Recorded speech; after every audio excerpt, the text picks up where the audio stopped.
Last week we talked about all the things you needed to get started RVing. This week we're going to talk about all the things you need inside, just the basics. And that's going to be things that you need for living in an RV, whether it be a weekend, a vacation, 6 months, or whatever. But I'll get into that in a minute.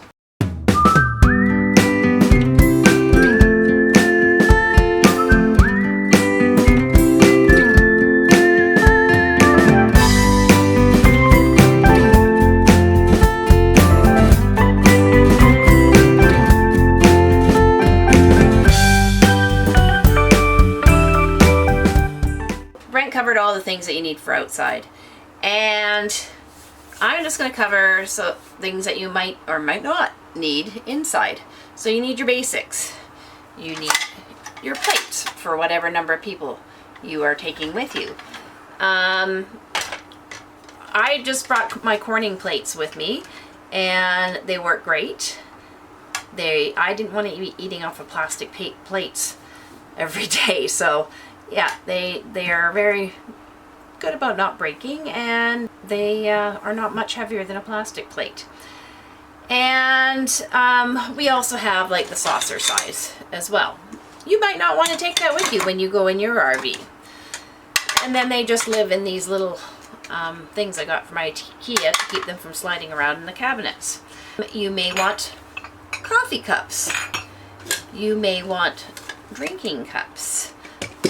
We do have plastic drinking cups, but because I like to have my stuff in a regular glass, so I brought that in after we originally moved in.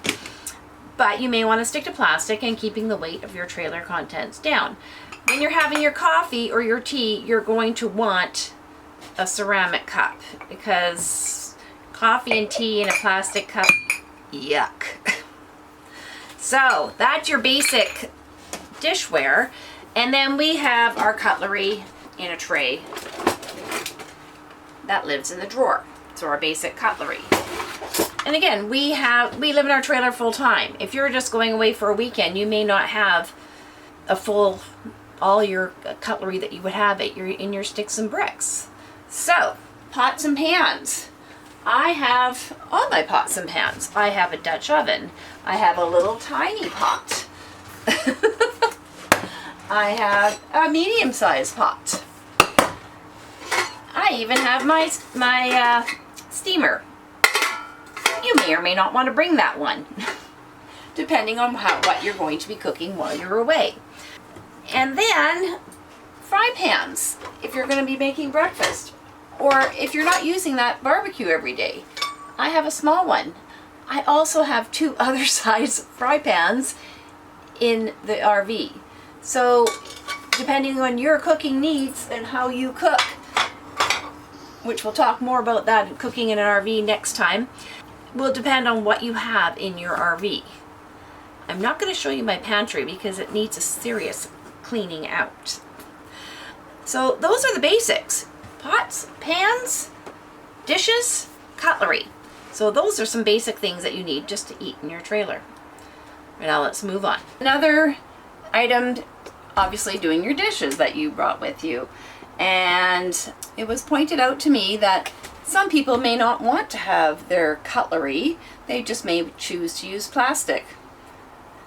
Well, April is Earth Month, so please don't use plastic. Because plastic's just bad.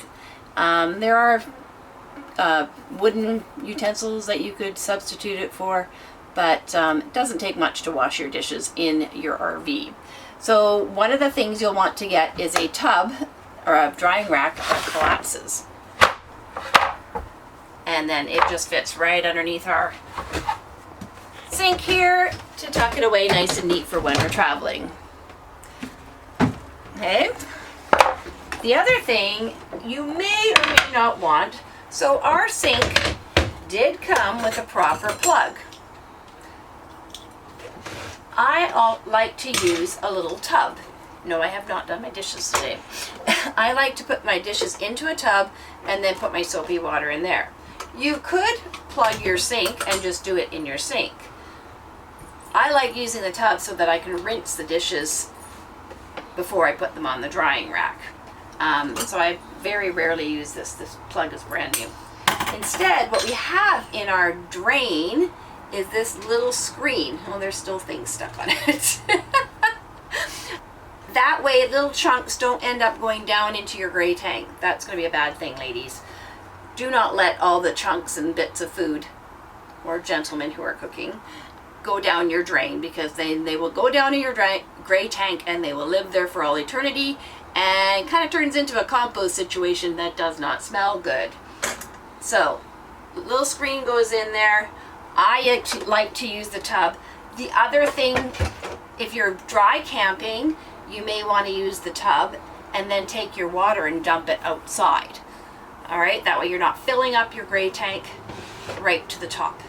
Other functional things we will discuss in a minute. Other things people are concerned about is food prep. Oh, there's not enough counter space to do my food prep, chop my vegetables, do this and that. I actually bake in our trailer. Yeah, because we live in it full time. At Christmas time, I always do my regular baking that I did when I was living in the sticks and bricks. And it can be done, but we've made a modification to help out with that situation. We've added, excuse the dog food, this little extension that flips up. So now my counter is super long, and you can put the covers over your sink for extra space when you're baking or preparing your food. And you can just leave one of them off, and then you can just slide your bits into the sink and that sort of thing. So when I am baking, I bring in my mixer from out in the shed, and it sits on the back of the counter here, and then I can have all my ingredients on the extension. Sometimes I'll just put one side in, slide the tub over, that way I still have my space where I can still wash my hands and that sort of thing, or rinse things off if I need to. So, prep space, solved. So, some trailers don't have an island, and that's fine too. You can find your own modifications that work well for you. Another modification we made to make our trailer function better for us is we changed the direction of the table. Now, our trailer is a Grand Design 315 RLTS, and it's been 5 years and I still get it wrong. And we changed the direction of the table. So we turned, sorry Wrigley, we turned the table sideways so that it just doesn't encroach onto the floor space quite as much as it was before. So that's another modification that may or may not work for you and your family. I brought in this bench on this side, and then we have a bench where we can hide shoes and that sort of thing. And we still have the one chair, which I use as I use the chair more of a space to put my notebooks and that sort of thing than anything else. Of course, it doesn't sit like that when we travel. All that stuff gets tucked away one place or another.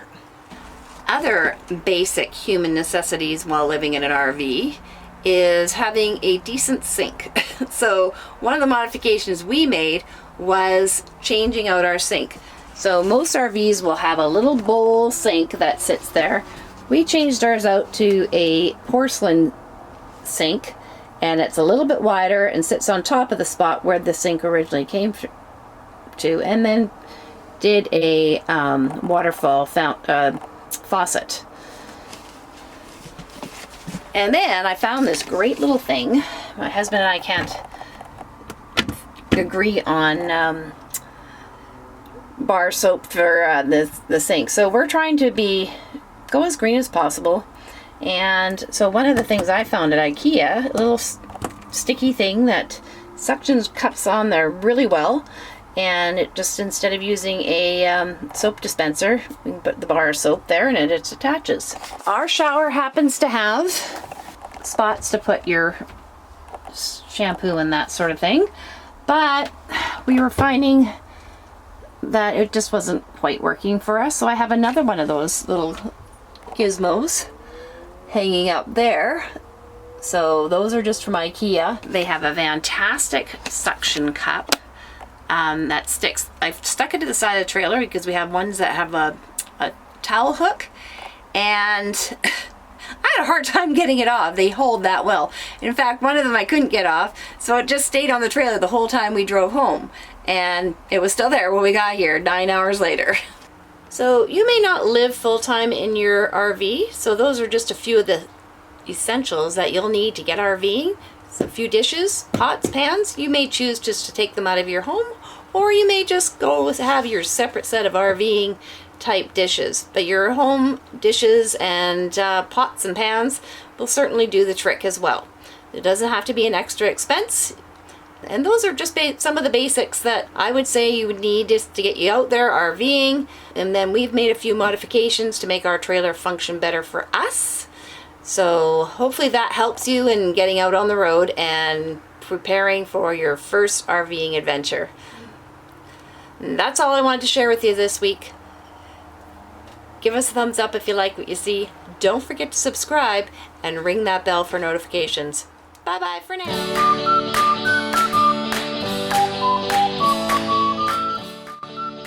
Okay, a few other basics that you're going to need to live in your trailer, whether it be for a weekend or whatever, are things like a drying rack. Our drying rack is collapsible. Crap.